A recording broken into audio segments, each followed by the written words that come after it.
Nathalie sont épileptiques et depuis leur adolescence, elles se soignent toutes deux avec un médicament contenant du valproate. Il y a un peu moins de 20 ans, lorsque chacune décide de fonder une famille, elles se renseignent sur les dangers du traitement. Mais aucun de leurs médecins ne les mettra en garde. Aujourd'hui pourtant, leurs deux familles sont marquées à jamais par cette décision.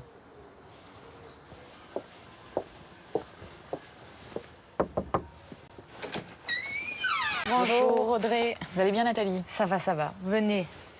Merci, je vous suis. Nathalie, pouvez-vous m'expliquer ce dont souffrent vos trois enfants? Eh bien, ils souffrent du syndrome valproate. Ils sont atteints à divers niveaux d'autisme, de troubles du comportement, du trouble du langage. Et tout ça est bien mélangé, histoire d'avoir bien du mal à gérer le quotidien. Pour vous, pas de doute, c'est bien le traitement que vous avez pris contre l'épilepsie pendant votre grossesse qui est responsable de ces troubles. On va découvrir dans la première partie du reportage comment vous et Nathalie avez appris la mauvaise nouvelle. Pourquoi on ne me l'a pas dit? Pourquoi on ne m'a pas laissé le choix? Pourquoi on n'en a pas discuté? C'est pas dû à la fatalité, c'est dû à un médicament qu'on a pris. Il est grand temps que les autorités de santé prennent le relais et écoutent ce qu'on a à dire. C'est pas ma faute et mes enfants doivent en pâtir, c'est pas juste. Ces deux mamans sont épileptiques depuis leur plus jeune âge et prennent le même traitement à base de valproate, une molécule efficace pour soigner leur crise, mais qui peut poser problème lors d'une grossesse.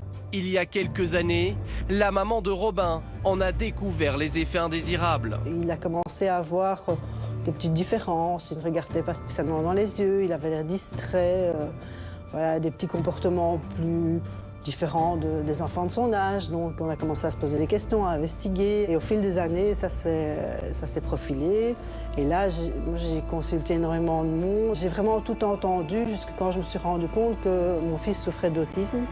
Quelques années plus tard, alors que son deuxième enfant est diagnostiqué autiste, lui aussi, Nathalie met ça sur le compte de la fatalité. Ce n'est qu'en 2011, alors qu'elle relit la notice du valproate, qu'elle fait enfin le lien. La notice avait changé un tant soit peu, une petite ligne supplémentaire en parlant de troubles autistiques possibles chez les enfants. Là, évidemment, on a un sentiment évidemment, de colère, à se dire mais pourquoi et qu'est-ce qui a fait qu'on a laissé aller ça pendant toutes ces années? Robin et Jérôme sont donc deux enfants atteints du syndrome valproate. Et ils ne sont pas les seuls à devoir affronter cette souffrance quotidienne à cause d'une molécule présente sur le marché belge depuis 1970. J'ai donc 3 enfants qui sont touchés par le syndrome valproate et c'est quelque chose que j'ai découvert assez récemment, il y a 2 ans. On est indirectement responsable parce que je suis épileptique et j'ai dû prendre un médicament et c'est ce médicament qui a fait que mes enfants ont des difficultés. Dysphasie, autisme, problème de comportement, le bilan est lourd. Pourtant, cette maman aurait demandé conseil à plusieurs reprises avant de fonder une famille. J'ai lu la notice, il était indiqué uniquement qu'il fallait surtout pas arrêter le traitement et qu'il fallait que je voie mon neurologue, ce que j'ai fait immédiatement. Et lui m'a dit qu'il n'y avait aucune contre-indication et que je n'avais même pas plus de risque que n'importe quelle femme d'avoir des enfants handicapés. Nathalie et son mari devront très vite faire face aux difficultés de leurs 3 enfants. Aujourd'hui, c'est au jour le jour que le combat se mène au sein de cette famille, quelque peu différente. Il n'est pas question d'avoir des imprévus. Elliot, s'il se retrouve dans une situation inattendue, peut très bien faire une crise parce qu'il ne comprend pas et qu'on ne le comprend pas. Il y a des jours où on pleure parce que on se dit que c'est pas sa faute et pourquoi. Pour Nathalie, comme pour de nombreuses mamans d'enfants victimes du valproate, les institutions scientifiques connaissaient les risques depuis bien longtemps. On a tenu à l'écart tellement de gens. Comment est-ce qu'ils ont pu continuer à prendre cette décision-là de laisser les femmes prendre ce médicament? Les premières alertes ont été données dans les années 80. Mes filles sont nées en 2001. Donc à ce moment-là, c'est certain qu'ils le savaient. Conscients de leurs différences, les enfants de Nathalie souffrent de la situation. Pour eux aussi, c'est l'incompréhension.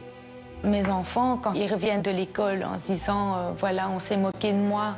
Moi, ma fille m'a déjà dit pourquoi ce médecin ne t'a pas dit. C'est horrible parce que on a envie de prendre toute leur souffrance et pour nous et on ne peut pas. Nathalie, on vient de le voir, vos enfants souffrent beaucoup de cette situation. Votre fille regrette même la décision du médecin. Alors est-ce que selon vous, votre médecin a commis une faute ou bien est-ce qu'il était tout simplement mal informé? Non, moi je suis persuadée qu'il le savait et il n'avait pas le droit de lui prendre cette décision. Il devait nous informer et après, à nous de prendre nos responsabilités. Si on veut quand même avoir des enfants, eh bien c'est à nous de le décider. Si vous aviez été mise en garde par votre médecin, est-ce que vous auriez pris ce traitement? Non. Certainement que non. Je n'aurais pas pris ce risque-là. Il y avait d'autres moyens, d'autres médicaments. On peut rester alité et au pire, adopter.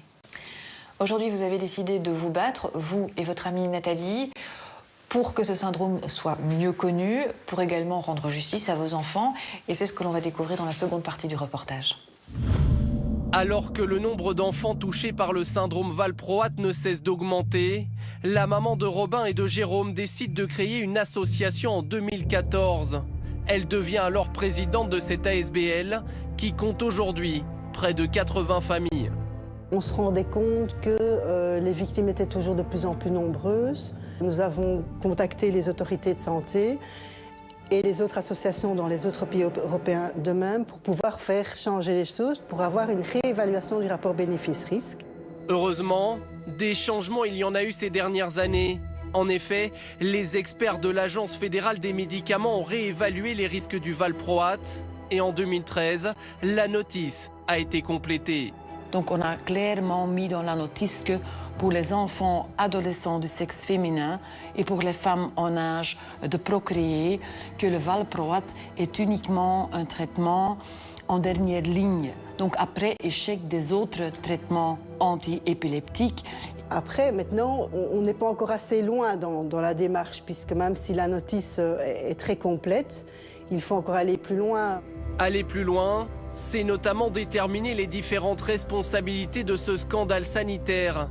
Depuis 2017, 4 familles ont décidé de saisir la justice. Leur avocat semble déterminé à gagner cette bataille.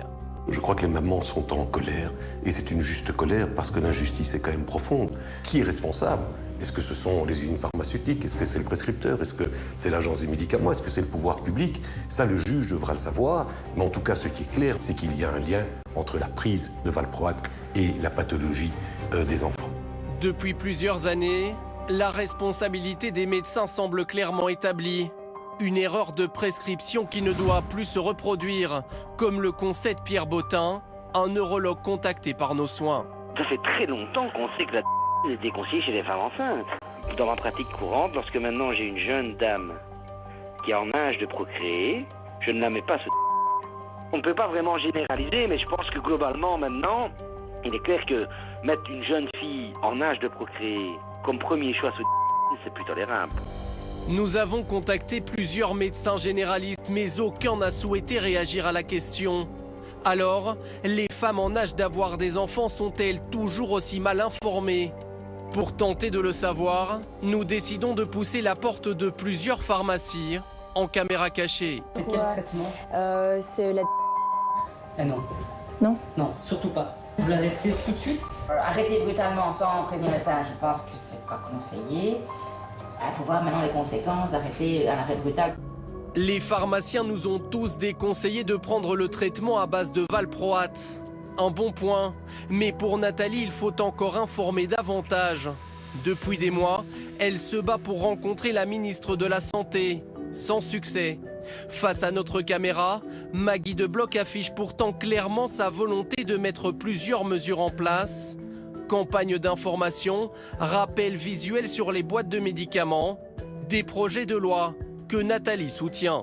J'ai demandé d'examiner la possibilité de faire des pictogrammes sur tous les médicaments qui ont le valproate. Et ça, on sait que la France l'a annoncé, mais il faut le mettre sur l'agenda européen. Il est inconcevable que demain, des mamans n'aient pas cette information et qu'elles ne puissent pas, en toute connaissance de cause, décider de leur avenir. C'est ce qui est vraiment primordial. Informer, sensibiliser, l'association n'est qu'au début de son combat. Les familles concernées doivent notamment faire face au manque cruel d'infrastructures d'accueil de leurs enfants, dont le statut de victime n'est toujours pas reconnu. On veut être reconnu, mais on veut être reconnu pour l'avenir de nos enfants. Parce qu'après, il y a un après et il faut en tenir compte. Moi, je veux partir un jour sereinement, me dire que j'ai tout fait pour que mon enfant soit bien. Peut-être créer un centre et qu'il soit bien. C'est pas parce qu'il est différent et handicapé que je ne peux pas espérer le meilleur pour lui.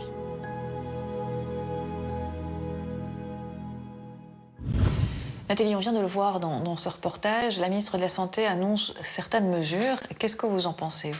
On parle d'apposer un logo sur les médicaments. Il faut savoir que le projet de loi a été refusé, pas plus tard que la semaine passée.